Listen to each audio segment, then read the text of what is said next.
Okay, so this is, I guess, a very brief and short overview of flame graphs that we're using quite a bit for overview of where there's performance issues. So just very few slides and then just the flame graphs themselves. But the first slide is just this. All this flame graph work is Brendan Gregg's work. That's his page on the topic. He has a very entertaining and good YouTube link there for a presentation on that.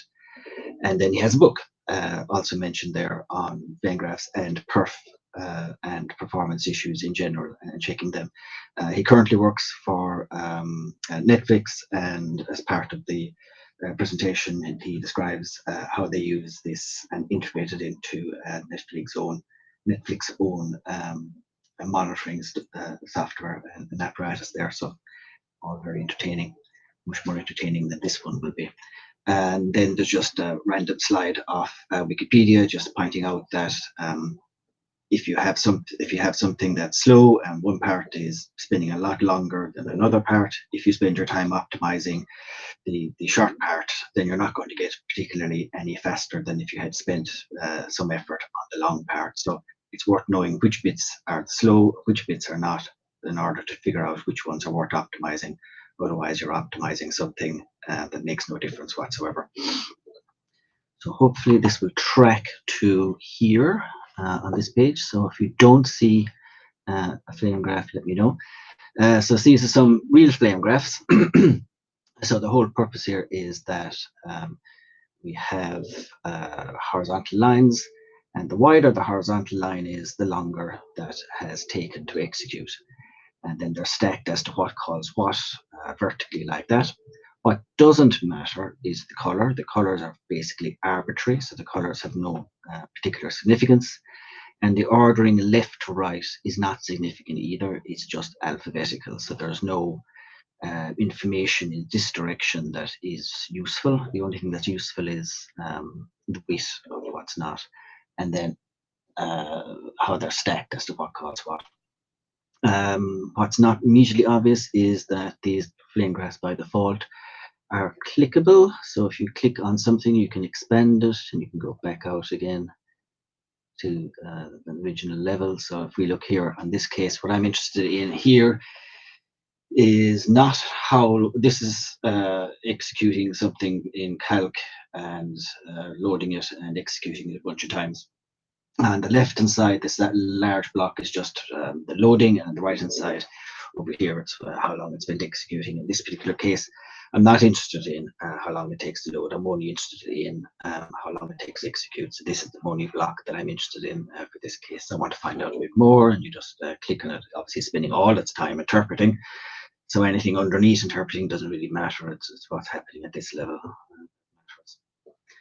And you can see here that to expand it out further, you can see that it's calling get double a lot. Get double is spending a long time doing something. You can expand up further, and you see that it's getting the number formatting of something or other, and that seems to spend a huge amount of time calling these things. And at the very top, we can see that we're grabbing some mutexes, and actually grabbing mutexes is where we are getting blocked for the most part.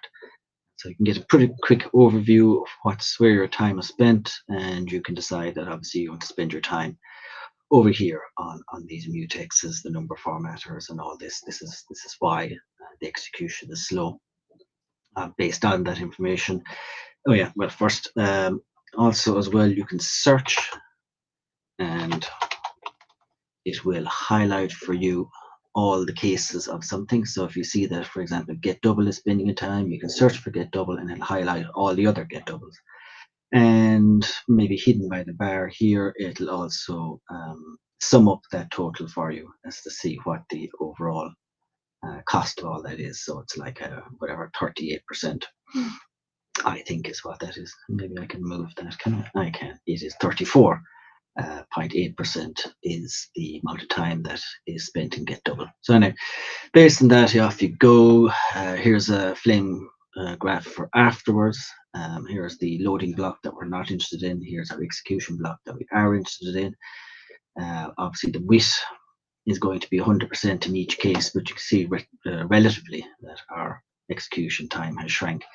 And if we now search for same get double and sum it up, we can see visually it's much smaller, and we've gone to 4.7%. So this is our improvement. We can see it in our flame graph. We can expand out a little bit further, and we can see here that our mutexes are gone. So I'll detail more on the actual optimization that's involved here at the conference. So here's just the tool itself, flame graph, just to get the overview of where things are and the issues can be seen. So that's what it looks like. That's what bits of it don't matter. That's what bits do matter. Otherwise, on the how to get flame graphs, here the top one is one for writer itself. Use perf. They recorded at the maximum frequency. Why not for the desktop one? I think col.la dwarf might even be the default now, but that is the one that I use explicitly for the most part anyway. Gives me better symbols in the traces. Then you run that output through FlameGraph's stack collapse, which arranges things into that vertical order of what calls what, and run it through FlameGraph then to get the pretty SVG with the interactive parts. A couple of notes. We're using perf on a whole bunch of different systems. See, on my Fedora one, everything works beautifully out of the box. On the older ones, if you have 5.14.21, which is used on one of the Ubuntus, it's incredibly slow for C++ inlines, unless you add on this additional command line option of no inline. So if you are perfing, you are finding it's incredibly slow to generate flame graphs, then you can add in no inline and lose some quality of the output, but find something functional. Similar problems in other versions. The latest version that I tried, 6.4 at one point, also did not demangle C++ names, and I had to roll back to 6.26. It's hard to tell in any given case whether this is the actual version of perf that's causing the issue, or whether it's various distributions have configured perf for different options, and sometimes some of them work and sometimes they don't. So if something is particularly gruesome, then it may just be a kind of a transient version of perf. It's not on the super common route. It tends to get not noticed until like halfway through a distribution's lifetime. That's an incantation then for your desktop one. The other issue then with perf is there's problems with permissions. You can only do it either as root or if you ask the kernel to be less paranoid. So again, if perf doesn't work, you get a message. So it looks pretty much like this, and this is the way to do it. I mean, just disable your the kernel's paranoia level, and that'll enable the ability to perf to search things. You can decide what perf can look at or not, but for the most part, if you're on your local machine, you just allow perf to look at everything and your problems are gone. Yeah. Right, so that is kind of the overview of perf and flame graph. We're using it for a couple of other additional things as well, which aren't immediately obvious, that we're getting away with for the larger kind of online case.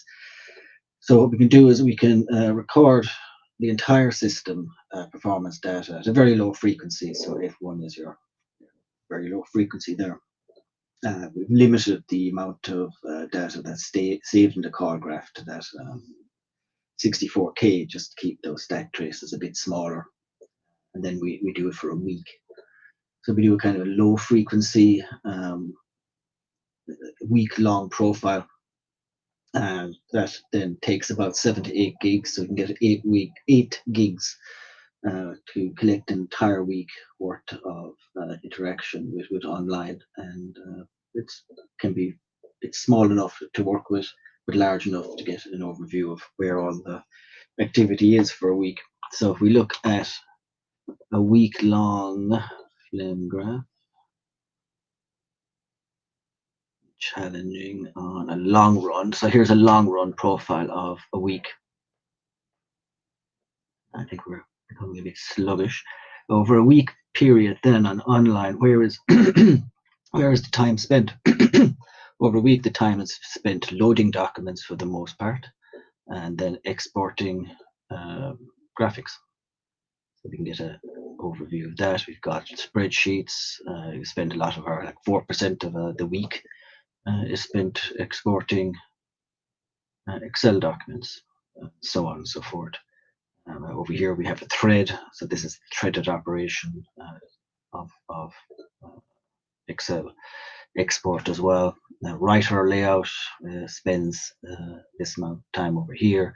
So you get an overview of what happens for an entire week and which is the area that people are spending most of their time.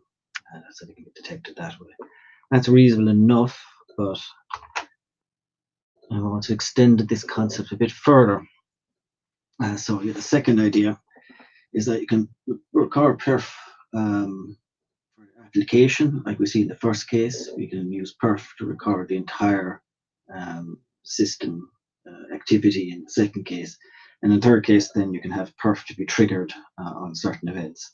So here we have a medium frequency perf and it's recording when it's triggered by a syscall, and the syscall is this fu times that. Now that's a pretty obscure syscall, and what we've done is we've explicitly admitted this syscall in online if there has been no activity from a thread that is doing something but hasn't reported back within 100 milliseconds. So it's a slow thread, it's a thread doing something slow. So this is a hotspot. So we're doing, in this cases, we have a week-long profile of where are the cases that something is spending longer, so long that it would be noticeable to the user as some sort of a lag. So we have a week-long profile of the hotspots. Where are the slow parts in operation? So again, week-long profile of where is the time spent that gives you lag. So time that's spent that gives you lag appears to be in spreadsheets again. It's in importing spreadsheets. It's in styles and spreadsheets. It's in the famous SC pattern attribute, which shows up in profiles quite a lot as being a particularly slow point. So styles in calc are not great. Over here we have exporting PNGs, so saving PNGs is another noticeable laggy spot. And spell checking is another problematic area. Expand out that spell checking, then we see that the spell checking itself is coming up here and it's loading up these little personal dictionaries. So we have some sort of a lagging issue on loading up the individual dictionaries when spell checking gets started. Either we're not caching them or it's just a slow process or some issue there. And then there's the surprising issue that these little language tags we use show up noticeably in the profile for generating special cases, obviously, well, not obviously, but perhaps languages that are not part of the usual set of languages, and there's some kind of an outlier there. Yeah, so we can use the perf and flame graph apparatus to give us good overviews of a bunch of different topics, from standard performance issues to looking at long-term kind of trends in profiles, or to pull out specific hotspots. And there's other uses that I looking into later on as to maybe where is the memory being used over an entire week worth of document processing and that kind of issue. I think, yeah, and that's all I got. Thank you, Kevin. Questions? Attila? Thank you, no questions. Please, Mari. Yeah, I'm wondering about the use of dwarf versus frame pointers. I can give a couple of links in the chat. The other one is like an opinion piece or something, but it's kind of telling about the differences between frame pointers and dwarf. Do you have any experience in those? I don't want to get into the war on frame pointers or whether they should be brought in or not. I think that as it is out of the box, I think most of the setups we're building on frame pointers are omitted as an optimization, so they're not there. So we could very simply, of course, add in the flag to put them back in, or just not fight that process and use the dwarf one stuff instead. So yeah, either works, but the builds that I tend to work with have frame pointers omitted, and I'm not that inclined to put it back in when dwarf is working fine for me.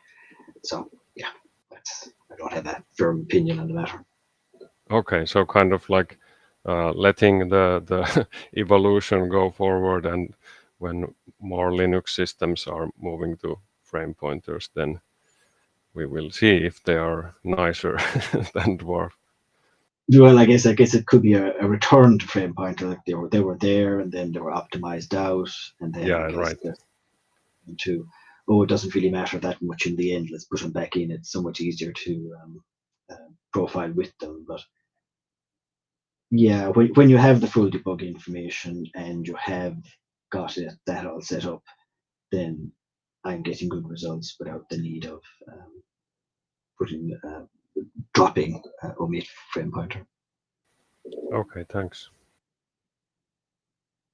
Thank you, Mari. Andras?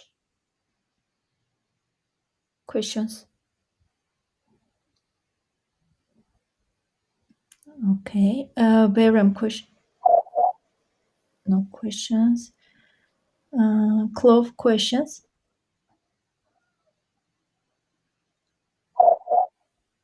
Okay. Cosmin? Well, yes, I'm just a bit curious about the performance of perf in general. Is it visible if you said you run it for the entire week? Does it slow down the process that you're looking at, or could you just run it the whole time and not notice? Or is it more indoor? We're running it all the time. Both of them, the long term one and the hotspot one, all the time for our own main server share, and it doesn't seem to make much of a difference. I mean, it's pretty good. And that I couldn't give you a percentage, but we're certainly not noticeable. So yeah, it works pretty well in practice. These low frequency ones that I mentioned, we're talking like F1 for the long term profiling and F50 for a hotspot that's only supposed to kick in when there is a hotspot. So those numbers seem to be working very well without making a noticeable impact on responsive time for a busy server. Okay, thank you. Thank you, Cosmin. Gogai, questions?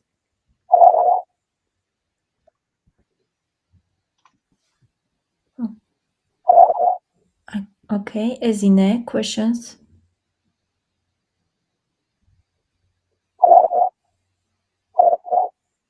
Darshan? Jaume?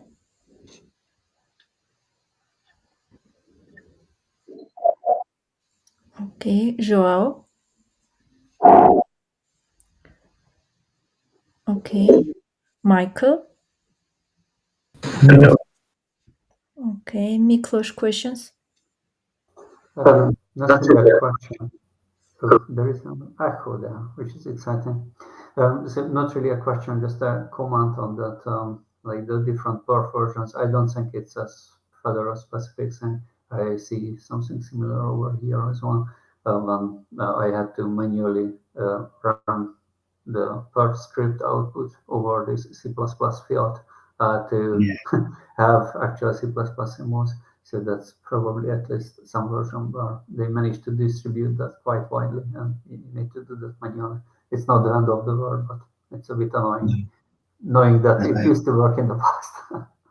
Yeah, and I also found that on some of the various versions of Ubuntu's, I found perf just wasn't usable or wasn't working, but I have found that while perf comes kind of with the version of kernel, I found that if you go to the latest stable version of your kernel, so if you're on 6.2 and you go to the very latest 6.2 perf source code, it'll build and work perfectly well against. You can build it yourself pretty quickly and pretty manually. It's pretty small. So I've been self-building perf from the stable branches of later versions of the kernels I'm trying to use it with, and that's been very successful. So when I've been stuck in these cases, building it yourself is relatively easy and works quite well. That's good to know. Thanks. Thank you, Miklos. Pranam questions. Raj. Okay, Sven. Excellent presentation. The memory performance properties, have you shown them? And how is it? Yeah. No, not at all. That is my plan for next week. So I just mentioned it as it can do it. And as to how well it does it and what kind of results we have will all be to be revealed soon enough, I guess. Oh, awesome! And will there be a thread association visible? I don't know. I would. We'll see. I mean, it depends. I mean, things tend to just. I don't know exactly if it'll be any different, but if it's the same as the current ones, then it'll be rooted as to the name of the thread. So if the threads have different names, we get different bumps depending on the thread. If they all have the same name, then they'll be merged together. It tends to be no more sophisticated than that, but that's just my guess for now. Awesome. And so we could end up with having these call stack, what you showed today, memory, and perhaps threading behavior as well, like short-lived threads, how long they live. Well, possibly, yeah. I mean, I'm just going to be looking at where the memory gets used, so what that'll look like, and that sort of. Awesome, thanks. Thank you, Sven. And Thorsten, hello. Do you have questions? Okay. So thank you everyone for joining. We will not have TTT for the next week, but see you soon. Thank you and bye-bye. Okay. Bye.